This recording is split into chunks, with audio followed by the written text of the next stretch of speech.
ذرا غور کیجیے، جب موت آئے گی تو یقین جانیں کہ کچھ بھی کام نہیں آئے گا۔ آپ کے دنیا سے جانے پر کسی کو کوئی فرق نہیں پڑے گا اور اس دنیا کے سب کام کاج جاری رہیں گے۔ آپ کی ذمہ داریاں کوئی اور لے لے گا۔ آپ کا مال وارثوں کی طرف چلا جائے گا اور آپ کو اس مال کا حساب دینا ہوگا۔ موت کے وقت سب سے پہلی چیز جو آپ سے چلی جانی ہے وہ ہے نام۔ لوگ کہیں گے ڈیتھ باڈی کہاں ہے؟ جب وہ جنازہ پڑھانا چاہیں گے تو کہیں گے کہ جنازہ لائیں۔ جب دفن کرنا شروع کریں گے تو کہیں گے کہ میت کو قریب کر دیں۔ آپ کا نام ہرگز نہیں لیا جائے گا۔ یہ دنیا کس قدر زیادہ حقیر ہے اور جس کی طرف ہم جا رہے ہیں وہ کس قدر عظیم ہے۔ آپ پر غم کرنے والوں کی 3 اقسام ہوں گی۔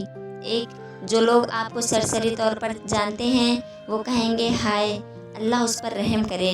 دوسری، آپ کے دوست چند گھڑیاں یا چند دن غم کریں گے، پھر وہ اپنی باتوں اور ہنسی مذاق کی طرف لوٹ جائیں گے۔ تیسری، آپ کے گھر کے افراد کا غم گہرا ہوگا، وہ کچھ ہفتے، کچھ مہینے یا 1 سال تک غم کریں گے اور اس کے بعد وہ آپ کو یادداشتوں کی ٹوکری میں ڈال دیں گے۔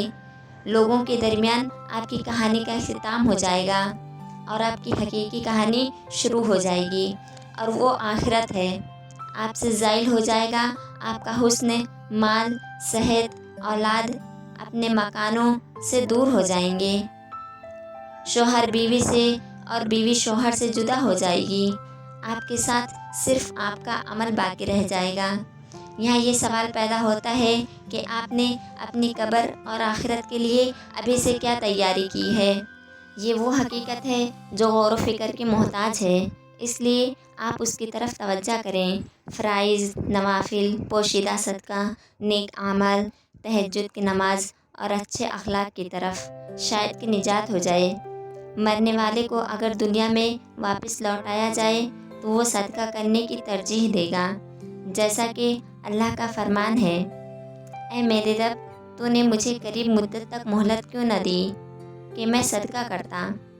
وہ یہ نہیں کہے گا کہ میں نماز ادا کر لوں یا میں روزہ رکھ لوں یا میں حج اور عمرہ کر لوں۔ علماء کہتے ہیں کہ میت صرف صدقے کا ذکر اس لیے کرتی ہے کیونکہ وہ اپنی موت کے بعد اس کے عظیم اثرات دیکھتی ہے، لہٰذا زیادہ سے زیادہ صدقات و خیرات کریں۔ اور بہترین چیز جس کا آپ صدقہ کر سکتے ہیں وہ آپ کے وقت میں سے 10 سیکنڈ ہیں۔ آپ خیر و خواہی اور اخلاص کی نیت کے ساتھ اس تحریر کو دوسروں تک پہنچائیں، کیونکہ اچھی بات کہنا بھی صدقہ ہے۔ اگر آپ اس تحریر کے ذریعے لوگوں کو یاد دہانی کروانے کی کوشش کریں گے تو قیامت کے دن اسے اپنے ترازو میں پائیں گے۔ اور نصیحت کیجیے، کیونکہ یقیناً نصیحت ایمان والوں کو نفع دیتی ہے۔